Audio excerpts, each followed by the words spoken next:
যানজটের ভোগান্তি নেই, স্বস্তিতেই বাড়ি ফিরছে মানুষ।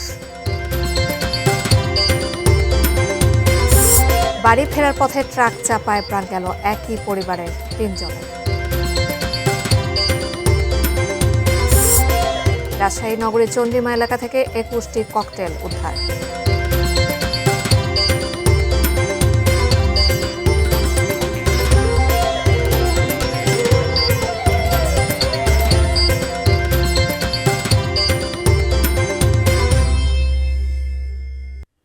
দেখছেন এটিএন নিউজ। দেশের খবরে আপনাদের সবাইকে আমন্ত্রণ জানাচ্ছি। আমি জান্নাতুন নাহার জাকি। এতক্ষণ নাসির সিনট্যাক্স গ্রুপের সৌজন্যের শিরোনামগুলো শুনছিলেন। দর্শক, এবারে বিস্তারিত। আমরা শুরুতেই ঈদযাত্রার খবর জানাবো। গাজীপুর চৌরাস্তা চন্দ্রা সড়কে যানজট সৃষ্টি হয়েছে। চন্দ্রা থেকে আরও জানিয়েছেন এ সম্পর্কে আমাদের সহকর্মী মনিরুল ইসলাম মিন্টু। আমরা সকাল থেকে লক্ষ্য করছিলাম যে ঈদে ঘরে ফেরা মানুষের চাপ থাকলেও ঢাকা টাঙ্গাইল মহাসড়কে সকাল থেকে তেমন যানজট ছিল না, কিন্তু এই চন্দ্রা এলাকায় বেশ যানজট সৃষ্টি হয়েছে। বিশেষ করে এই চন্দ্রা থেকে গাজীপুর চৌরাস্তা পর্যন্ত এই যে সড়কটি, এই সড়কটিতে বড় ধরনের একটা যানজট সৃষ্টি হয়েছে বলে যারা যানবাহন চালক তারা আমাদেরকে জানাচ্ছেন। কিন্তু আমরা লক্ষ্য করছিলাম যে একেবারে হাটিকুণ্ডল থেকে শুরু করে চন্দা পর্যন্ত যে মহাসড়ক, সেখানে খুব একটা যানজট নেই। তবে সময় যত গড়াচ্ছে সেক্ষেত্রে যানবাহনের চাপ বাড়ছে। এই চাপ বৃদ্ধির ফলে চন্দ্রা থেকে শুরু করে গাজীপুর চৌরাস্তা পর্যন্ত এই সড়কটিতে যানজটের সৃষ্টি হয়েছে। তবে ফেরার পথে, অর্থাৎ যদি আমি বলি যমুনা সেতু থেকে শুরু করে চন্দ্রা কিংবা গাজীপুর পর্যন্ত ফেরার পথে এই সড়কটিতে যানজট নেই, কারণ আসলে মূলত ঢাকা গাজীপুর এই এলাকাগুলো ছাড়ছে মানুষ। আর যদি মহাসড়কের পাশে যে পেট্রোল পাম্পগুলো রয়েছে, পেট্রোল পাম্পগুলোতে যানবাহনের চাপ রয়েছে, কিন্তু সেখানে খুব বড় ধরনের জটলা রয়েছে তেমনটি নয়। তবে ধারণা করা হচ্ছে যে সময় যত গড়াবে, আজকে এবং কালকে আসলে সবচেয়ে বেশি মানুষ ঢাকা ছাড়ছে 7 দিনের লম্বা ছুটিতে। দর্শক, এই মুহূর্তে ঢাকা চট্টগ্রাম মহাসড়কে কি অবস্থা জানাতে ফেনীর মহিপাল বাসস্ট্যান্ড থেকে যুক্ত হচ্ছেন আমাদের প্রতিনিধি দিদারুল আলম। দিদারুল, এর আগেও আপনি আমাদের সঙ্গে যুক্ত হয়ে বলেছিলেন এখানে এখন পর্যন্ত কোনো রকম যানজটের সৃষ্টি হয়নি। ঠিক এখন সেখানে কি অবস্থা আপনার মাধ্যমে জানতে চাই। জাকি, আসলে আপনি যেমনটি বলছিলেন যে ফেনীর যে 27 কিলোমিটার মহাসড়কের অংশ, সেই অংশে আসলে সকাল থেকে, মানে যদি বলি গতকাল বিকেল থেকেই কিন্তু এই সড়কে নির্বিঘ্নে গাড়ি চলাচল করছেন, এবং যারা দূরপাল্লার যারা যাত্রী আছেন ফেনী হয়ে বিভিন্ন জেলায় যাচ্ছেন তারা কিন্তু নির্বিঘ্নে যাচ্ছেন। এখন পর্যন্ত তাদেরকে কোনো ভোগান্তি পোহাতে হয়নি। আমরা এই মুহূর্তে রয়েছি মহিপাল ফ্লাইওভারের নিচের যে বাস স্ট্যান্ড এরিয়াতে। সেখানে আমরা আসলে দেখছি যে সকাল থেকে এখানকার যারা পুলিশ সদস্য রয়েছেন তারা কিন্তু এখানকার যে মানে ট্রাফিক জ্যাম যেহেতু কোনোভাবে না হয় সেজন্য কিন্তু তারা নির্বিঘ্নে কাজ করছেন। পাশাপাশি এখানে সকাল থেকে প্রায় 20 জন পুলিশ সদস্যর পাশাপাশি আরও প্রায় 10 থেকে 15 জন স্বেচ্ছাসেবকের একটা টিম কিন্তু তারা নিরলসভাবে কাজ করছেন, এবং এই মূলত ঢাকা চট্টগ্রাম মহাসড়কের ফেনীর যে অংশটি, সেই অংশ হয়ে কিন্তু লক্ষ্মীপুর, নোয়াখালী সহ বিভিন্ন জেলায় আসলে যাত্রীরা যান, যে কারণে ফেনীতে নামেন, এবং ফেনীতে নামার পরে কিন্তু তারা আরেক পরিবহনের মাধ্যমে কিন্তু তারা বিভিন্ন জেলাতে যেয়ে থাকেন। যে কারণে এই যে পয়েন্ট, এখানে আসলে সব সময় কিন্তু জাম লেগে থাকতো যাত্রীদের এসে মানে পারাপারে কিন্তু আসলে খুব বেশি সমস্যা হতো। কিন্তু আমরা এইবার ঈদ যাত্রায় যেটি দেখেছি যে আসলে নির্বিঘ্নে মানুষ কিন্তু চলাফেরা করছে, এখন পর্যন্ত তাদেরকে কোনো ভোগান্তিতে করতে হয়নি। বিশেষ করে ঢাকা, চট্টগ্রাম সহ দেশের বিভিন্ন জেলা থেকে ঈদ যাত্রার যে ঘরমুখী মানুষ যারা আসছেন তারা কিন্তু বেশ কয়েকজন যাত্রীর সাথে আমরা কথা বলেছি। তারা আমাদেরকে যেমনটি জানিয়েছেন যে তাদেরকে আসলে রাস্তায় 2-1টি স্থানে হয়তো ছোটোখাটো জ্যামে পড়তে হয়েছে, এর বাইরে কিন্তু তাদেরকে আসলে কোনো ভোগান্তিতে পড়েনি বলে তারা আমাদেরকে জানিয়েছেন। এবং এর বাইরে ফেনীতে থেকে যে সকল বাস সার্ভিসগুলো দিয়ে যে সকল যাত্রীরা আসলে ঈদে ঘরমুখ যাত্রী আসলে যাচ্ছেন, তাদের কাছ থেকে আসলে এখন পর্যন্ত বাড়তি ভাড়া নেওয়ার অভিযোগ কিন্তু আমরা পাইনি। তবে এখানকার যে সকল লোকাল ট্রান্সপোর্টগুলো রয়েছে, 2-1টি ট্রান্সপোর্টে হয়তো বেশি ভাড়া নিচ্ছে বলে আমাদেরকে অনেকেই অভিযোগ করেছেন। তবে এর বাইরে ঈদ যাত্রায় এখন পর্যন্ত এই যারা ফেনী ফিরেছেন তারা কিন্তু আমাদেরকে বলছেন যে তারা ভোগান্তিতে পড়েননি। জাকিয়া। দিদারুল, ধন্যবাদ আপনাকে। দিদারুল আলম আমাদের সঙ্গে সংযুক্ত হয়েছিলেন ফেনী থেকে। ঢাকা ময়মনসিংহ মহাসড়কের মাওনা চৌরাস্তা থেকে ইজারার এখনকার পরিস্থিতি জানাতে যুক্ত হচ্ছেন প্রতিনিধি শিহাব খান। শিহাব, ঠিক এই মুহূর্তের সড়কের কেমন পরিস্থিতি দেখতে পাচ্ছেন? জাকিয়া, আপনি জানেন যে ঢাকা থেকে বৃহত্তর ময়মনসিংহ যে বিভাগ, এই বিভাগের বেশ কয়েকটি জেলার মানুষ কিন্তু ঈদ যাত্রায় ঢাকা ময়মনসিংহ মহাসড়কের প্রায় আপনার 160 কিলোমিটার এরিয়া কিন্তু তারা ব্যবহার করে থাকেন। আপনি জানেন যে মহাসড়কের উপর কিন্তু এই মহাসড়কের উপর বিভিন্ন পয়েন্টে কিন্তু বসানো হয়েছে বাজার। এসব কারণে ঈদ যাত্রার পরিবহনগুলো চলাচলে বাধার তৈরি হচ্ছে।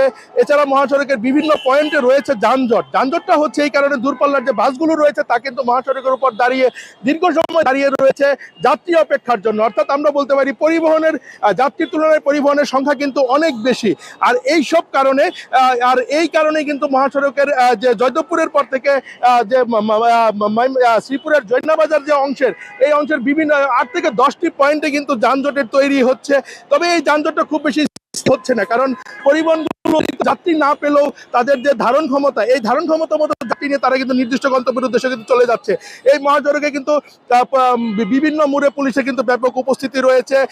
এই উপস্থিতির মধ্যেও কিন্তু মহাসড়কে যে 3 হুইলার অর্থাৎ সিএনজি অটোরিকশা, ব্যাটারি চালিত অটোরিকশা এবং বিভিন্ন ধরনের অবৈধ নিষিদ্ধ ঘোষিত যে যানবাহন রয়েছে, এগুলো কিন্তু চলাচল করছে। এছাড়াও কিন্তু এই মহাসড়কের বিভিন্ন যে মালিক রয়েছেন, এই মহাসড়কে চলাচলকারী বিভিন্ন পরিবহনের বাস মালিকরা রয়েছে, তারা কিন্তু এই মহাসড়ক ঘেঁষা যে ফিলিং স্টেশনগুলো রয়েছে, এখানে কিন্তু এখন পর্যন্ত পর্যাপ্ত জ্বালানি সরবরাহ তারা নিশ্চিত করতে পারেনি। অর্থাৎ তারা পর্যাপ্ত জ্বালানি পাচ্ছেন না, এটা তাদের একটা দুশ্চিন্তার কারণ হয়েছে। আর এ কারণে মহাসড়কে কিছুটা চলাচলে বিঘ্নতার তৈরি হতে পারে। সবশেষ এই মহাসড়কের যাত্রী চালক এবং সাধারণ মানুষরা কিন্তু চাচ্ছে যে মহাসড়কের যে সার্বিক পরিস্থিতি, অর্থাৎ 3 হুইলার বন্ধ, বাজার বন্ধ করা এবং মহাসড়ক ঘেঁষা ফিলিং স্টেশনগুলোতে তেলের সরবরাহ স্বাভাবিক করা সহ কয়েকটি বিষয়ে হস্তক্ষেপ করা হলে এই মহাসড়কের যাত্রায় অনেকটা আনন্দ উৎসবমুখর পরিবেশে হবে। জাকিয়া, এই ছিল ঢাকা ময়মনসিংহ মহাসড়ক থেকে সবশেষ। জাকিয়া। শিহাব, ধন্যবাদ আপনাকে। ঢাকা ময়মনসিংহ মহাসড়কের খবর জানাতে শিহাব খান আমাদের সঙ্গে সংযুক্ত হয়েছিলেন। ঈদের ছুটিতে ছুটছে মানুষ, লাখো মানুষই ঈদযাত্রা এখন পর্যন্ত স্বস্তির। মহাসড়কে গাড়ির চাপ বাড়লেও দীর্ঘ যানজটের কোনো খবর পাওয়া যায়নি। আইনশৃঙ্খলা বাহিনীকেও যথেষ্ট তৎপর থাকতে দেখা গেছে। প্রতিনিধিদের পাঠানো তথ্য ছবিতে ঈদযাত্রার বিস্তারিত ডেস্ক রিপোর্টে। রাজধানীর সঙ্গে দক্ষিণ পশ্চিমাঞ্চলের 23 জেলার সড়ক ও রেল যোগাযোগ পদ্মা সেতু হয়ে। সে সেতুর প্রধান সংযোগ মহাসড়ক ঢাকা মাওয়া এক্সপ্রেসওয়ে। এবার ঈদযাত্রায় এক্সপ্রেসওয়েতে যানবাহনের চাপ বাড়লেও যানজটের দুর্ভোগ নেই। দূরপাল্লার গণপরিবহনের পাশাপাশি ব্যক্তিগত ছোট যানবাহনে পদ্মা সেতু হয়ে স্বস্তিতেই বাড়ি ফিরছেন মানুষ। পদ্মা সেতু হয়ে ঈদযাত্রা নির্বিঘ্ন করতে নানা উদ্যোগের কথা জানিয়েছে সেতু কর্তৃপক্ষ। ঢাকা চট্টগ্রাম মহাসড়কের কুমিল্লার 104 কিলোমিটার অংশে এখনো পর্যন্ত যান চলাচল স্বাভাবিক রয়েছে। একই অবস্থা ফেনী ও চট্টগ্রাম অংশে। তবে অতিরিক্ত যানবাহনের চাপে নারায়ণগঞ্জ অংশে কিছুটা ধীরগতি দেখা গেছে। প্রশাসন জানিয়েছে ঈদে যাত্রীদের নিরাপত্তা ও যান চলাচল স্বাভাবিক রাখতে ঢাকা চট্টগ্রাম মহাসড়কের গুরুত্বপূর্ণ 27টি স্থানে সার্বক্ষণিক নজরদারি করা হচ্ছে। সাভারে ঢাকা আরিচা মহাসড়ক হয়ে ফেরিতে উঠতে বা নবীনগর চন্দ্রা মহাসড়ক দিয়ে যমুনা সেতু পার হতেও এবার ভোগান্তি পোহাতে হচ্ছে না ঘরমুখ মানুষকে। সাভার বাসস্ট্যান্ড, বাইপাইল, পাকিজার মোড়, চন্দ্রা সহ বিভিন্ন গুরুত্বপূর্ণ পয়েন্টে অপ্রীতিকর ঘটনা এড়াতে তৎপর দেখা গেছে আইনশৃঙ্খলা বাহিনীকে। ঢাকা আরিচা মহাসড়কের ধামরাই অংশের 15 কিলোমিটারও যাত্রীরা পার হচ্ছেন নির্বিঘ্নেই। গাজীপুরে ঢাকা ময়মনসিংহ ও ঢাকা টাঙ্গাইল মহাসড়কের কোথাও এখন পর্যন্ত দীর্ঘ যানজটের খবর পাওয়া যায়নি। তবে ঢাকা ময়মনসিংহ মহাসড়কে বাসগুলো দীর্ঘ সময় দাঁড়িয়ে যাত্রী তোলায় কোথাও কোথাও ধীরগতি রয়েছে। মিলেছে অতিরিক্ত ভাড়া নেওয়ার অভিযোগও। প্রশাসন জানিয়েছে গাজীপুরে মহাসড়কে শৃঙ্খলা ধরে রাখতে 400 অতিরিক্ত পুলিশ মোতায়েন করা হয়েছে। যমুনা সেতু পার হয়ে সিরাজগঞ্জ অংশে হাটিকুমরুল গোলচত্বর থেকে চান্দাইকোনা পর্যন্ত মহাসড়কে যানবাহনের বেশ চাপ রয়েছে। তবে জেলার বাকি অংশে যানবাহনের গতি থাকায় নির্বিঘ্নে ঠিকানায় ছুটছে উত্তরবঙ্গের মানুষ। ময়মনসিংহে মহাসড়কে যানজট না থাকলেও শহর অংশে চালকদের অসহযোগিতা ও গাড়ি দাঁড় করিয়ে রাখায় যানজটে ভুগতে হচ্ছে যাত্রীদের। জামালপুর, শেরপুর, নেত্রকোনা, কিশোরগঞ্জ সহ আরও কয়েকটি রুটের দূরপাল্লার বাসকে ময়মনসিংহ শহরের যানজট পেরিয়েই যেতে হয়। বরিশাল, পটুয়াখালী, ভোলা সহ দক্ষিণের কয়েক জেলার লঞ্চঘাটগুলোতে যাত্রীদের চাপ দেখা গেছে। সেখানে রাজধানী ও বড়নগরী থেকে বাড়ি ফেরা মানুষের পাশাপাশি স্থানীয় রুটের ছোট লঞ্চের যাত্রীরা ভিড় করছেন। Shahidul Rana, desk report, ATN news. দেশের খবরে আছে এ পর্যায়ে একটি বিরতি নিচ্ছি, ফিরে এসে অন্যান্য খবরের সঙ্গে আরও যা থাকছে। টানা 7 দিন বন্ধ থাকবে বেনাপোল স্থলবন্দর।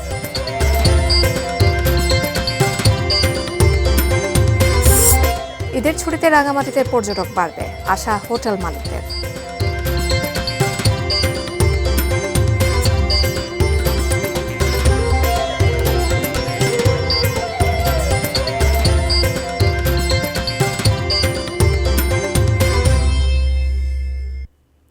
আপনারা দেখছেন দেশের খবর।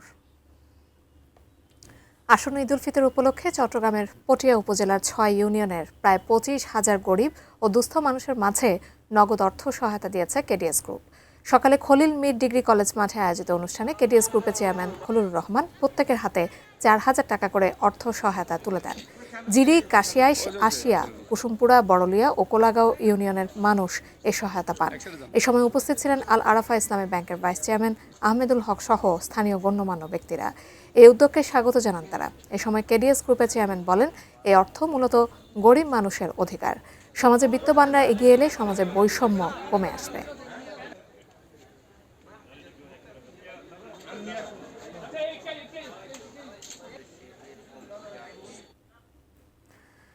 দর্শক, রাজশাহীতে মেন্স ওয়ার্ল্ডের মেগামল শোরুমে জমে উঠেছে ঈদের কেনাকাটা।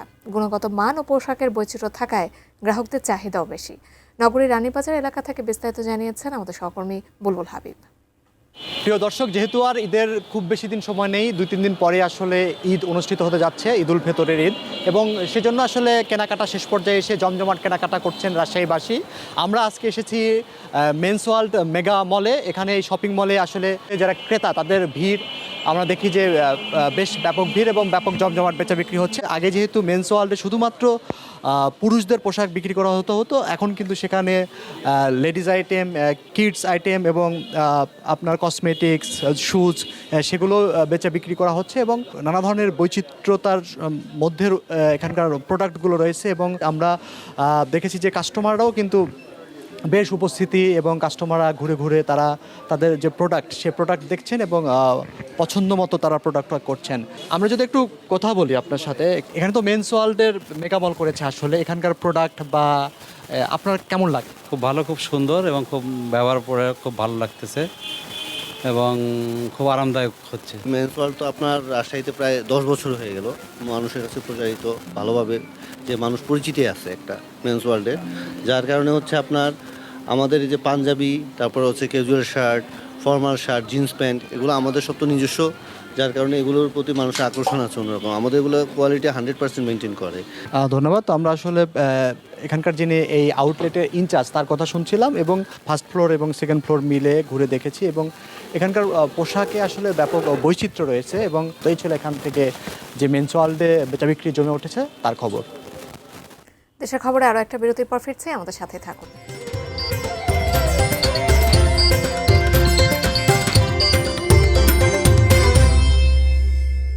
আপনারা দেখছেন দেশের খবর।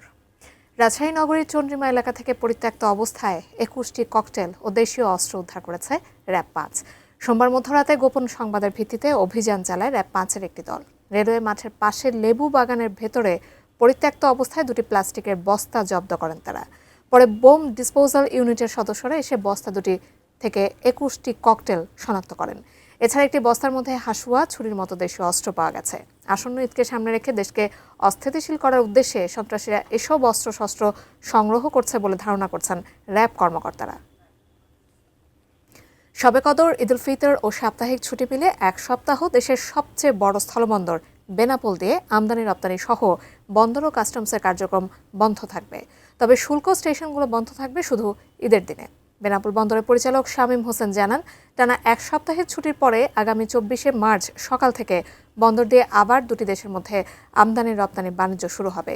এদিকে ঈদ উল ফিতরের ছুটিতেও সীমিত আকারে কাস্টমস হাউসগুলোর আমদানি রপ্তানি কার্যক্রম চালু রাখার নির্দেশনা দিয়েছে জাতীয় রাজস্ব বোর্ড। ছুটিতে বন্দরের কার্যক্রম বন্ধ থাকলেও কাস্টমসের সাথে সমন্বয় করে সীমিত আকারে আমদানি পণ্য খালাস কার্যক্রম চলবে। ঈদের ছুটিতে বেনাপোল বন্দরের নিরাপত্তা ব্যবস্থা জোরদার করা হয়েছে। রমজানে পর্যটক শূন্য পর্যটন জেলা রাঙামাটি। ঈদকে সামনে রেখে আশায় বুক বাঁধছেন পর্যটন খাতের অংশীজনেরা। মেঘ, পাহাড়, লেক আর ঝর্ণার অপরূপ মিতালির জেলা রাঙামাটি। সারা বছরই পর্যটকদের ভিড়ে মুখর থাকে পর্যটন জেলাটির বিভিন্ন স্পট। তবে পুরো রমজান মাসে একেবারেই ভিন্ন চিত্র পর্যটক শূন্য রাঙামাটি। পর্যটকের অভাবে হোটেলগুলোতে নেই বুকিং। এতে আর্থিক ক্ষতির মুখে পড়েছেন হোটেল, রেস্তোরাঁ মালিক, বোট ইজারাদার ও পর্যটকবাহী গাড়ির মালিকেরা। বান্দরবানে শুরু হয়েছে সনাতনী সম্প্রদায়ের 2 দিনব্যাপী গঙ্গা পূজা ও বারুণী স্নান উৎসব। ভোর থেকে বান্দরবানের আশীর্বাদ সংঘের আয়োজনে জেলা সদরের সাঙ্গু নদীর তীরে গঙ্গা পূজার আনুষ্ঠানিকতা শুরু হয়। পূজার আনুষ্ঠানিকতা হিসেবে মঙ্গল প্রদীপ প্রজ্বলন, ভজন কীর্তন, মহাপ্রসাদ বিতরণ, গঙ্গা গৌর আরতি সহ নানা ধর্মীয় আয়োজন করা হয়। এ সময় সনাতন ধর্মাবলম্বী শত শত পুণ্যার্থী সাঙ্গু নদীতে গঙ্গা মায়ের চরণে ভক্তি নিবেদন করে পাপ মুক্তির আশায় নদীর জলে বারুণী স্নান সমাপন করেন। আগামীকাল বুধবার সকাল 8টায় পুষ্পাঞ্জলি প্রদান শেষে সাঙ্গু নদীতে প্রতিমা বিসর্জনের মধ্য দিয়ে এবারের গঙ্গা পূজা ও বারুণী স্নান উৎসব শেষ হবে।